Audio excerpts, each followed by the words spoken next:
Preciso te atualizar sobre o São Paulo, muito decidido a aceitar a antecipação de receitas de televisão para gastos no cartão corporativo de Júlio Casares enquanto presidente do São Paulo. Para completar, Flamengo conseguindo preferência numa eventual venda de Marcos Antônio, jogador do São Paulo, gastos no cartão corporativo de Júlio Casares enquanto presidente do São Paulo.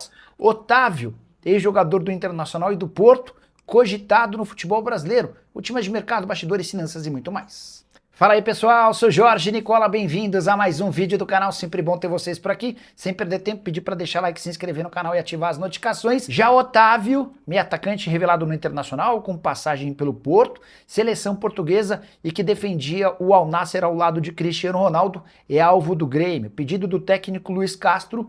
O treinador e o jogador trabalharam juntos durante bastante tempo no Al Nassr. Você vai lembrar que no fim da temporada passada na Arábia Saudita, o Otávio acabou trocando o Al Nassr pelo Al Qadisiyah. Não é um time grande, mas está entre os médios do futebol saudita. Ele conseguiu manter seu salário extremamente alto para os padrões internacionais, contrato só se encerra em junho de 27. E nos últimos dias a imprensa saudita chegou a afirmar que o contrato do Otávio estava sendo rescindido, que permitiria a ele ficar livre para escolher seu novo clube. Antes de gravar o vídeo procurei o Railson, que é irmão do Otávio.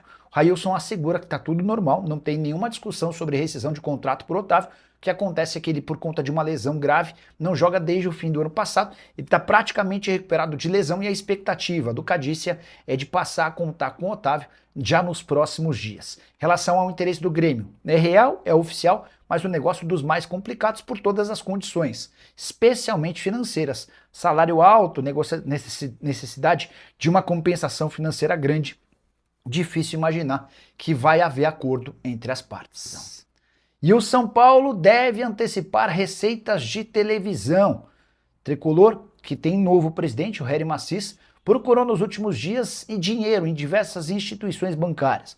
Hery Macis se reuniu com bancos, com a Galápagos e com outras instituições para tentar viabilizar modelos de aportes financeiros. A grande verdade é que as ações foram frustradas. São Paulo não tem muito moral no mercado, especialmente por conta da fama de mal pagador, e diante desse cenário não deve restar outra alternativa ao presidente do São Paulo do que aceitar a antecipação de 5% dos direitos de transmissão do Campeonato Brasileiro referentes à Libra. Essa possibilidade foi sugerida para todos os times que fazem parte da Libra. O Grêmio, por exemplo, já aceitou e saiu gastando e contratando jogadores especialmente na Argentina com a perspectiva de cair nos próximos dias um valor próximo a 73 milhões de reais. Certamente com 73 milhões, o novo presidente do São Paulo tem fôlego para, não sei se até o fim da temporada, mas para pelo menos os próximos meses, ele que tem batido na tecla de que não vai mais aceitar atrasos nos pagamentos dos direitos de imagem. Tricolor durante toda a temporada passada atrasava 2 meses. Quando ia completar o 3º mês de direito de imagem, para evitar que os jogadores pudessem ir à justiça, São Paulo quitava um dos meses e foi assim que a coisa seguiu. Só para completar sobre o São Paulo, registrar que ainda não existe acordo entre Tricolor e Oscar sobre a rescisão do contrato. O meio atacante que decidiu se aposentar insiste em receber as luvas, o prêmio pela assinatura do contrato relacionado aos anos de 2026 e 2027, mesmo sem entrar em campo. São Paulo considera essa pedida absolutamente injusta. E Júlio Casares tem mais um problema para resolver. O GE trouxe a informação de que o ex-presidente do São Paulo utilizou quase 500 mil reais em gastos com seu cartão corporativo enquanto presidente do São Paulo. Júlio se defende assegurando que devolveu toda essa grana corrigida ao longo do 2º semestre do ano passado e antes de todos aqueles escândalos explodirem. Escândalos que envolvem venda de camarotes, entre outras coisas. Júlio Casares precisou se afastar, se licenciar. Ele renunciou à presidência do São Paulo para evitar o impeachment, já havia perdido no Conselho Deliberativo, restaria apenas a votação entre os sócios. A partir daí, Hery Macis se tornou presidente do São Paulo e fica até dezembro, quando vai haver uma eleição. Tudo se encaminha para que Vinícius Pinotti seja o candidato vencedor da eleição marcada para o fim do ano. Só para completar o noticiário são paulino, Lucas Ramon foi apresentado como reforço nessa sexta-feira. lateral direito que fez enormes esforços para conseguir sua rescisão de contrato antecipada no Mirassol. Cheguei a contar para vocês que o Adriano Espadoto, seu representante, precisou abrir mão de um percentual que tinha direito sobre outro jogador, o Negueba, para que o Mirassol o liberasse antes do tempo. Lucas Ramon deve ficar à disposição para fazer sua estreia como titular. No final de semana, o São Paulo pega o Primavera, precisando vencer dentro de casa para buscar vaga na próxima fase do Campeonato Paulista. Tá bom? O Breno Oliveira perguntando sobre o São Paulo cogitar envolver jogadores numa troca pelo Raul Laser. Verifica pra gente, Nicola. Vamos mandar mensagem pro Matos. Eu nunca escutei falar de Raul Laser no São Paulo, tá? Mas... vamos lá, ó. Boa noite. Tudo em paz. São Paulo te procurou? Raul Laser. Só algumas atualizações sobre o Santos. O Santos ainda está no mercado. O Cauã 5793, boa noite, Nicola. Atualizações sobre o São Paulo, por favor. Imagino que a tua grande preocupação hoje seja sobre contratações. São Paulo tirou o pé em relação a reforços. Há uma preocupação... Perdão. Há uma preocupação gigante do São Paulo com a condição financeira.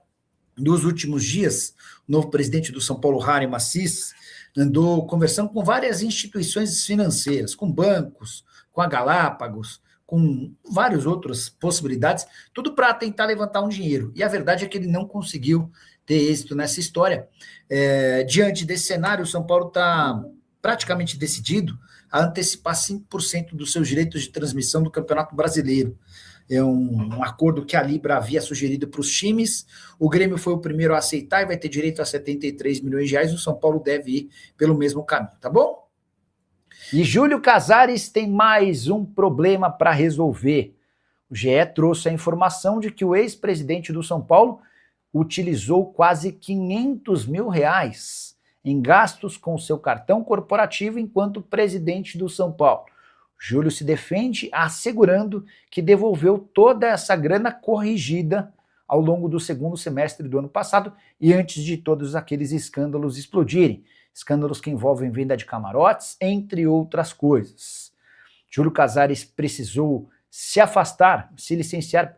Ele renunciou à presidência do São Paulo para evitar o impeachment, já havia perdido no Conselho Deliberativo, restaria apenas a votação entre os sócios. A partir daí, Harry Massis se tornou presidente do São Paulo e fica até dezembro, quando vai haver uma eleição. Tudo se encaminha para que Vinícius Pinotti seja o candidato vencedor da eleição marcada para o fim do ano. Só para completar o noticiário São Paulino, Lucas Ramon foi apresentado como reforço nessa sexta-feira, lateral direito que fez enormes esforços para conseguir sua rescisão de contrato antecipada no Mirassol. Cheguei a contar para vocês que o Adriano Espadoto, seu representante, precisou abrir mão de um percentual que tinha direito sobre outro jogador, o Negueba, para que o Mirassol o liberasse antes do tempo. Lucas Ramon deve ficar à disposição para fazer sua estreia como titular. No final de semana, o São Paulo pega o Primavera, precisando vencer dentro de casa para buscar vaga na próxima fase do Campeonato Paulista. Quero falar agora sobre as últimas envolvendo a novela Marcos Antônio, São Paulo e Flamengo. Tricolor e rubro-negro avançaram por um acordo de preferência para o Fla. Ficou meio definido que para agora Marcos Antônio não sairá. O Flamengo chegou a fazer uma proposta de 6 milhões de euros, que foi recusada. Depois o Flamengo ofereceu 6 milhões de euros, além do empréstimo do Alan, também recusado. Mais recentemente, o Flamengo ofereceu 6 milhões de euros e o Flamengo assumiria a dívida de 4 milhões e 200 mil euros que o São Paulo tem com a Lazio pela compra do atleta. A primeira das 4 parcelas vence agora no mês de setembro.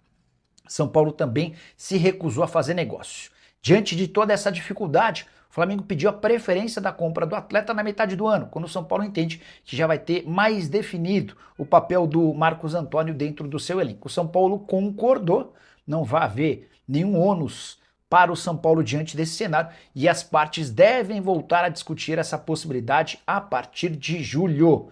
Marcos Antônio, que é protagonista no São Paulo e mais.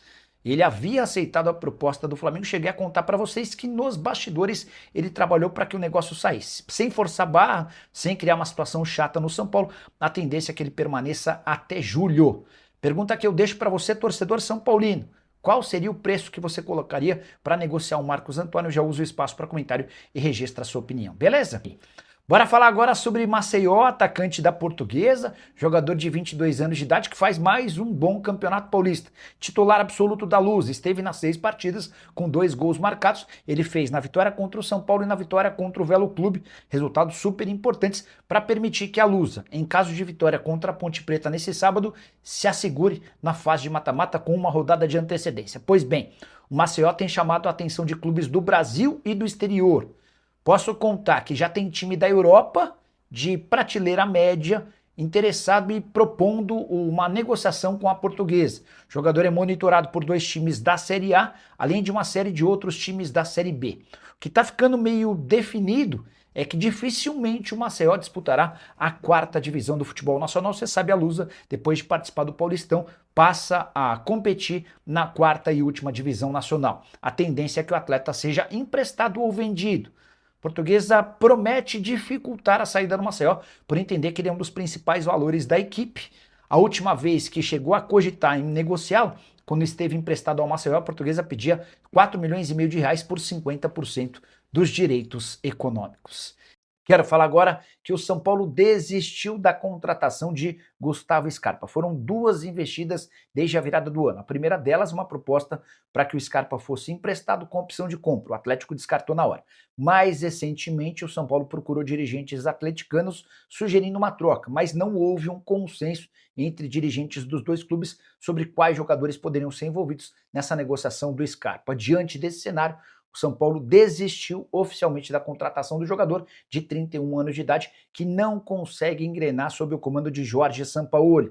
Na derrota do Galo por 1-0 para o Red Bull Bragantino nessa quarta-feira, em Bragança Paulista, mais uma vez o Scarpa entrou apenas nos minutos finais, jogou 19 minutos. No Campeonato Brasileiro, depois de 2 rodadas, ele soma apenas 44 minutos. São 5 jogos no ano, nenhum gol e 2 assistências.